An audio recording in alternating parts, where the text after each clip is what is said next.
মাত্র 65,000 টাকায় চায়না 5 দিন 4 রাতের ট্যুর প্যাকেজ নিয়ে নিতে পারেন ট্রিপ হলিডেজ এর মাধ্যমে। আপনারা যারা চায়না প্রোডাক্ট নিয়ে বিজনেস করতে চাচ্ছেন কিন্তু নির্দিষ্ট কোনো গাইডলাইন পাচ্ছেন না, তারা দেরি না করে আজই যোগাযোগ করেন ট্রিপ হলিডেজ এর মাধ্যমে। আমাদের এই প্যাকেজটিতে রয়েছে return air ticket, airport pick and drop, hotel, সকালের খাবার এবং রাত্রের খাবার সম্পূর্ণ হালাল।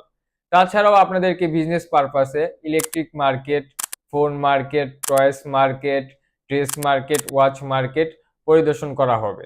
এছাড়াও আপনাদের জন্য ক্যান্টন টাওয়ার এবং পার্লিবার পরিদর্শন করানো হবে। এছাড়াও আপনারা একদিন পাবেন সম্পূর্ণ গুয়াংজু সিটি ট্যুর। যাদের চায়না ভিসা করা আছে তারা এই মাত্র 65,000 টাকায় এই প্যাকেজটি নিয়ে নিতে পারেন। আর যাদের চায়না ভিসা করা নেই তারা 75,000 টাকার মধ্যে এই প্যাকেজটি নিয়ে নিতে পারেন। কারণ হচ্ছে 75,000 টাকার মধ্যে আপনি চায়না ভিসা সহ পাবেন। সিট সংখ্যা খুবই সীমিত আকারে আছে, তাই আপনারা দেরি না করে আজই যোগাযোগ করেন ট্রিপ হলিডেজে অথবা স্ক্রিনে দেওয়া নাম্বারে।